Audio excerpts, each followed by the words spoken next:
السلام عليكم، ازيكم يا شباب؟ عاملين ايه؟ النهارده كان النادي الاهلي بيلعب من شويه، من دقائق بسيطه جدا، وخلص اللقاء بفوز النادي الاهلي على نادي الاتحاد 2-0، ويبقى حسم الدوري اذا لم يتعثر بيراميدز في مباراته القادمه امام نادي الزمالك. يعني بيراميدز لو ما تعثرش في المباراه القادمه هيبقى حسم الدوري قدام نادي الزمالك، وده طبعا معلومه كلنا عارفينها. ودلوقتي انتهى الشوط الاول من مباراه الزمالك وفيوتشر كان كسبان 2-0، ولكن الزمالك رجع في النتيجه. بقى دلوقتي خلص الشوط الاول 2-2. مش ده موضوعي خالص، لا طالع اتكلم على النادي الاهلي والاتحاد، ولا طالع اتكلم على الزمالك وفيوتشر وماتشهم مع بعض، ومش طالع اتكلم على الدوري المصري اصلا. انا طالع عشان حاجه تانية خالص. الحاجه ديت هي حاجه انا ما كنتش هتكلم فيها اصلا، ولكن كان المقربين مني عارفين قراري فيها ايه، وكان قرار صعب جدا ومصيري بالنسبه لي، ومصيري في حاجه من اهم حاجات حياتي كلها، مش مجرد جزء من حياتي، ولكن كامل حياتي. الحاجه ديت هي باختصار موضوع امام عاشور. امام عاشور هو حديث الساعه في الاونه الاخيره في الشارع الكروي الرياضي المصري، وممكن حتى الغير رياضيين، يعني حتى الناس اللي مش رياضيه تلاقيهم دلوقتي بيسالوا هو امام عاشور مضى، امام عاشور جاي، امام عاشور مش عارف ايه. انا الحقيقه هاخد الموضوع من حوالي 3 زوايا. اول زاويه، وهي زاويه تخصني انا على المستوى الشخصي، وهي دي السبب اللي خلاني ابدا الحلقه دي واصلا اطلع اصور. امام عاشور، يا جماعه الخير، النادي الاهلي اكبر واعظم ويعني ومش ممكن تلاقي كلام يوصفه، واكبر واعظم مما اي حد يتخيل. ايه هو ده؟ هو النادي الاهلي. النادي الاهلي اللي اتكتب فيه كتب، النادي الاهلي اللي عمل تاريخ يعني يكاد يكون ضلع من اضلاع الدوله المصريه.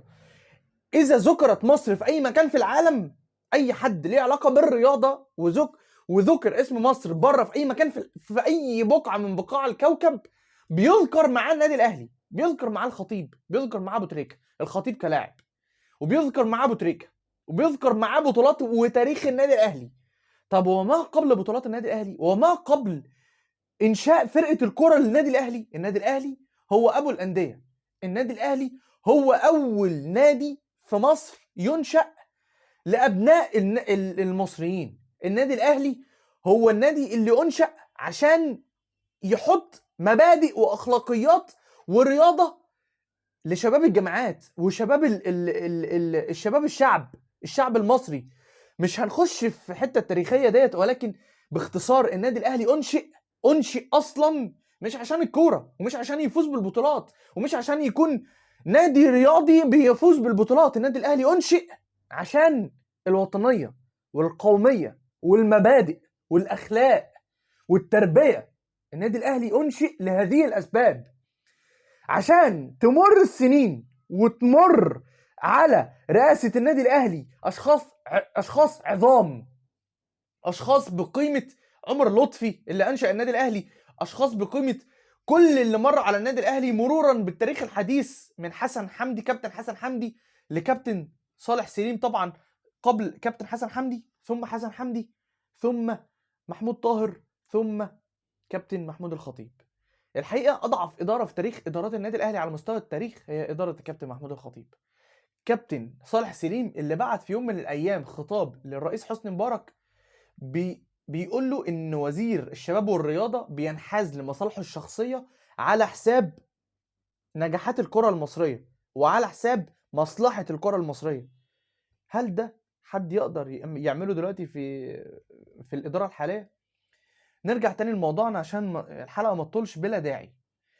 كابتن صالح سليم وهو احد رؤساء النادي الاهلي، ولكن هو الاب الروحي، لان هو يعني اقرب حد في الجيل اللي عايش دلوقتي وحيا يرزق شافه. كابتن صالح سليم والمواقف التاريخيه هذكر من بعض المواقف، طبعا مش هقدر اذكرها كلها. ايقاف حسام حسن في سنه 96، لما لعب، كنا بنلعب ضد النادي المصري، وحسام حسن اتخانق مع لعيب من النادي المصري والحكم طرده. اتخانق مع الحكم وكانت مشكله كبيره، واتدخل الكابتن اكرامي ساعتها.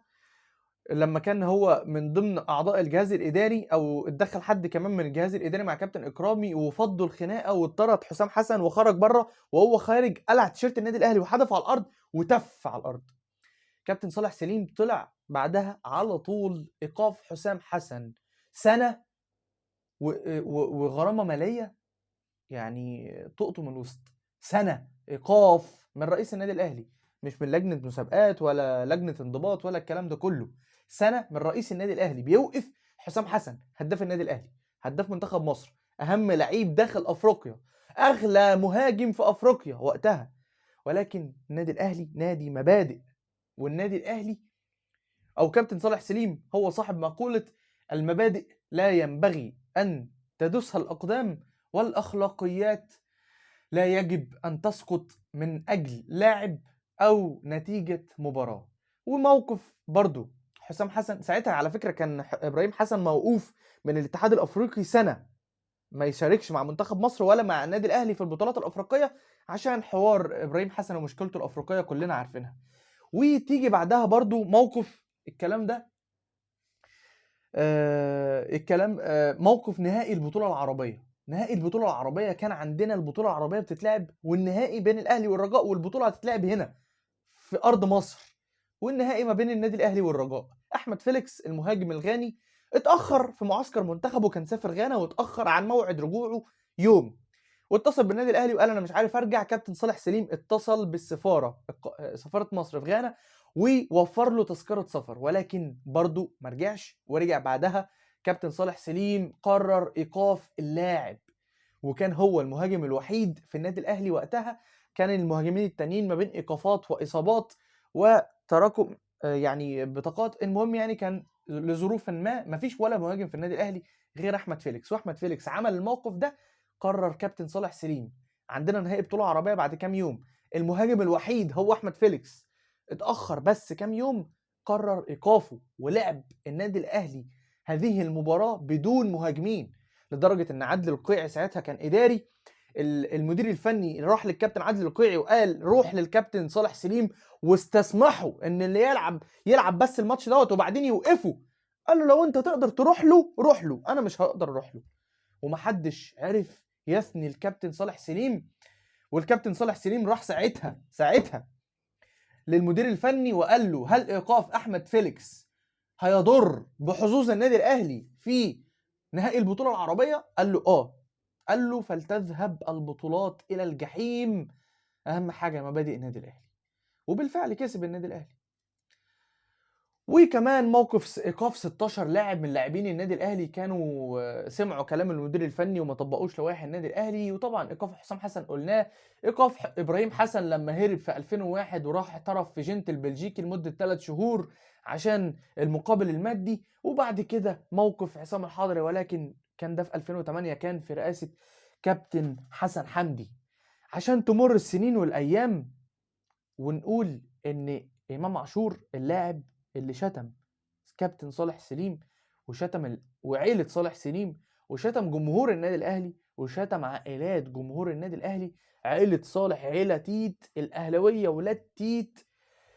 وكان الكلام دوت متصور صوت وصورة، والكلام ده ما فاتش عليه 3 سنين علشان يقرر محمود الخطيب واللجنة الفنية داخل النادي الاهلي ان هي تخش في مفاوضات مع امام عاشور. ليه انا ما اتكلمتش عن الموضوع دوت فيما سبق؟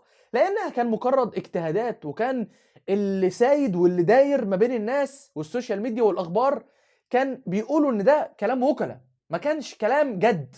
ولكن مصر كلها دلوقتي بقت تتكلم ان امام عاشور مضى، وامام عاشور بعت رغبه، والنادي الاهلي جس نبض امام عاشور، لا امام عاشور مرحب، وامام عاشور بيكلم الوكلاء بتاعته كلموا لي حد في النادي الاهلي، لقينا النادي الاهلي بيقول لك ان في انقسام داخل اللجنه الفنيه عشان في ناس عايزه امام عاشور وفي اسمين مش عايزين امام عاشور. طب يا دكر منك ليه؟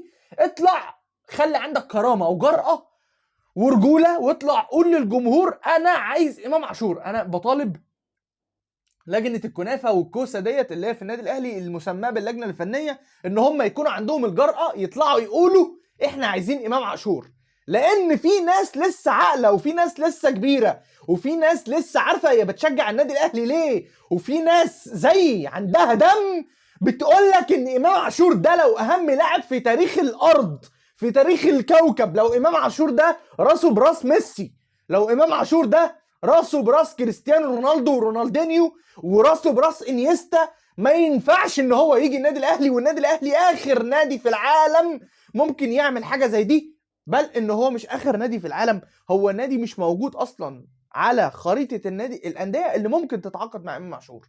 يعني حتى لو امام عاشور ممكن يتعاقد مع كل الانديه، النادي الاهلي مش هيكون في القايمه دي، مش هيكون في القايمه. مش هقول لك ان هو ممكن يكون اخر نادي في القايمه، لا ده ما ينفعش يكون في القايمه، ما ينفعش. لان النادي الاهلي منذ انشائه ومنذ ارساء مبادئه وهو ماشي، وهو معمول عشان يبقى نادي اخلاق ومبادئ. انا واحد حياتي كلها النادي الاهلي، حياتي كلها، بل اني بتريق على اصحابي اللي بيشجعوا الاهلي والريال، الاهلي وبرشلونه، الاهلي ومش عارف ايه، الاهلي وايه. انا دايما اقول لهم هو حضرتك اسباني؟ حضرتك مواليد انجلترا مثلا؟ انت كنت مولود في حواري ليفربول؟ ولا انت كتالوني؟ ولا انت ايه؟ انت انا ضد المبادئ دي كلها، لان دي مش مبادئ، ده اصطناع. مفيش حاجه اسمها اشجع ناس لا دريانه بيا ولا انا دريان بيهم ولا بتكلم لغتهم ولا ديني دينهم ولا اي حاجه. اتفرج على الكوره براحتك، اتفرج للمتعه، اتفرج عشان انت بتحب اللعبه وهم بيلعبوا بشكل كويس. لكن اشجع واتنرفز وبتاع على ايه؟ ده ايه ده اسمه ايه ده؟ انا دايما اقول لاصحابي انا بشجع النادي الاهلي بس حتى لو النادي الاهلي بيلعب في نفس توقيت المنتخب انا بشجع النادي الاهلي. النادي الاهلي الله الوطن الاهلي. النادي الاهلي يا جماعه انا مش بشجعه عشان هو بيكسب، ولا عشان هو نادي بيجيب بطولات، ولا عشان هو نادي ليه رصيد عندي، ولا عشان انا بشجع النادي الاهلي عشان هو المنظومه والمؤسسه الانجح والاكثر اخلاقا. انجح دي مش اللي هو انجح يعني، المؤسسه الانجح على مستوى التربيه وعلى مستوى المبادئ وعلى مستوى الاخلاق، مش انجح بطولات، مش انجح مكسب، مش انجح فرق رياضيه. ولا يشغلني الكلام ده. احب ان هو يكسب واحب ان هو يفوز بكل البطولات اللي بيخش بيها ويشارك بيها. لكن اولا احنا ليه اصلا بنشجع النادي الاهلي؟ لازم الناس تعرف، ولازم الجيل الجديد اللي طالع يعرف مين امام عاشور ده اصلا. ومهما كان هو مين، مهما كان هو مين، ده لاعب غلط في النادي الاهلي وجمهور النادي الاهلي وعائلات النادي الاهلي. هتقول لي يا سيدي دي مناوشات، لا مش مناوشات. لا خلاص بقى نرجع عصام الحضري، ونرجع رمضان صبحي، ونرجع عبد الله السعيد، ونرجع احمد فتحي، ونرجع حسام عاشور، ونرجع ولو ما كناش نوقف حسام غالي لما رمى شرط الكابتنه، وما كناش نعاقب كل من اعتدى على شعار النادي الاهلي، وما كناش نجازي حد، وعادي نرجع كل اللي هربوا. عادي نرجع بقى هنري ميشيل اللي زي ما هرب من الزمالك، ونرجع فيريرا زي ما هرب من الزمالك، ونبقى احنا زي الزمالك. ايه يا جدعان؟ ايه يا جدعان؟ فوقوا احنا مش كده. احنا عمرنا ما كنا كده. احنا ليه بنشجع النادي الاهلي؟ عشان الاخلاق وعشان المبادئ. المبادئ اللي من غيرها اي بيت يقع، اي بيت، اي اسره تضيع، اي شركه تقفل، اي انسان يبقى ملوش لازمه. المبادئ والاخلاق.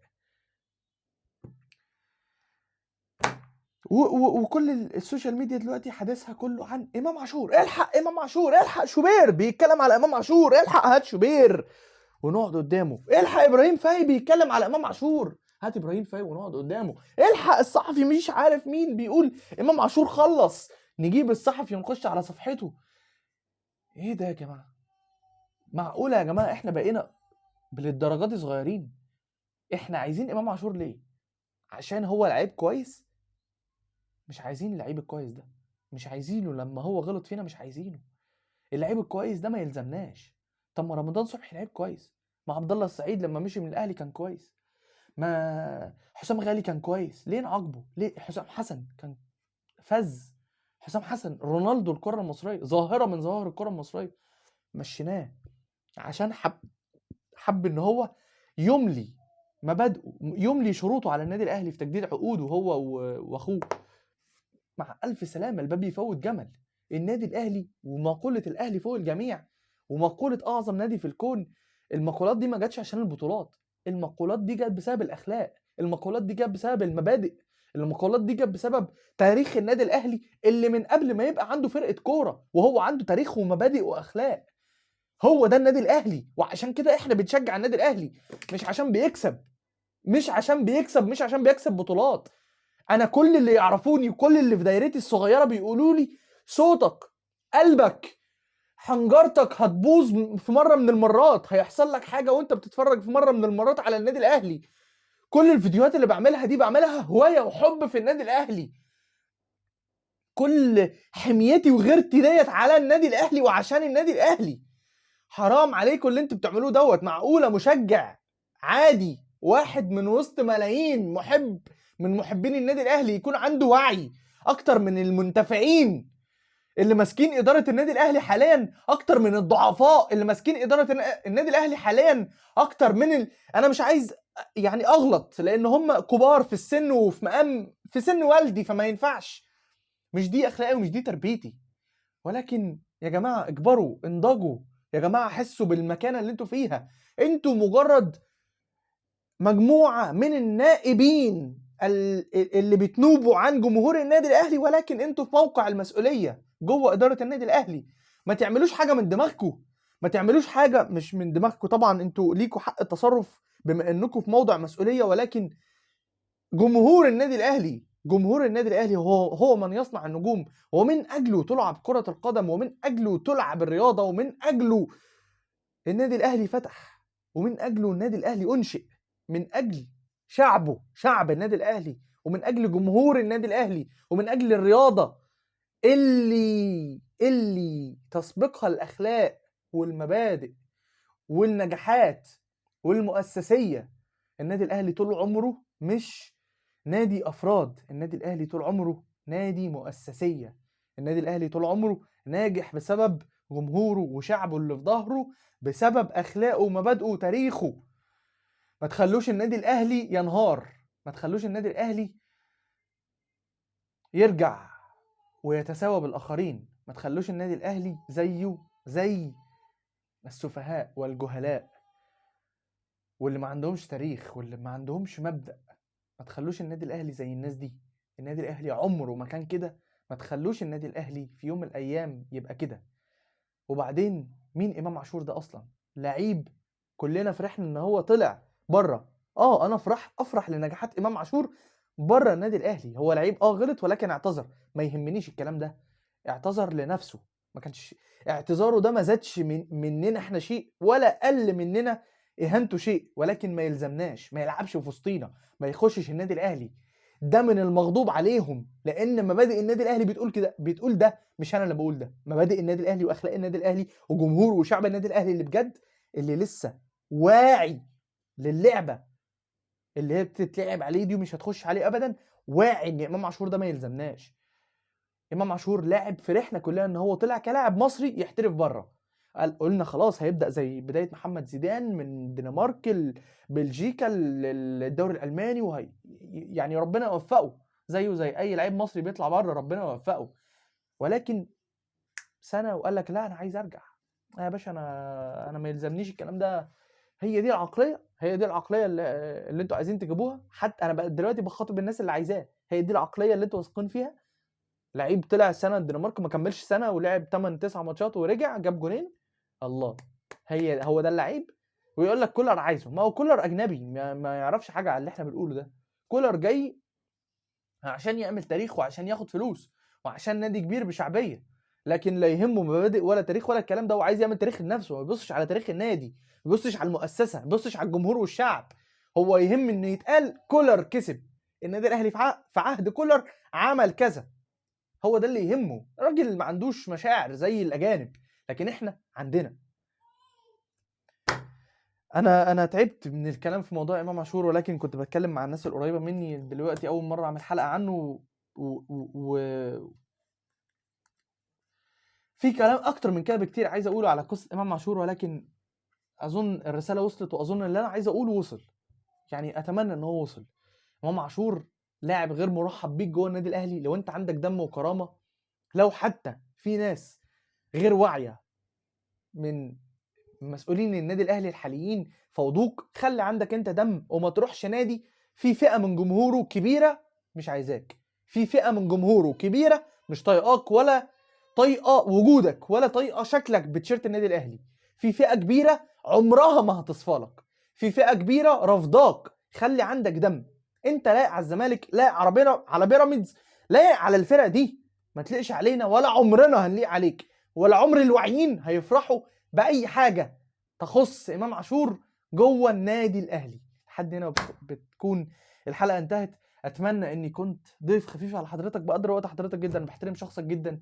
دمتم جميعا بألف خير. صلي على سيدنا محمد، ما تنساش دي اهم حاجه في يومك. دمتم جميعا بألف خير. السلام عليكم.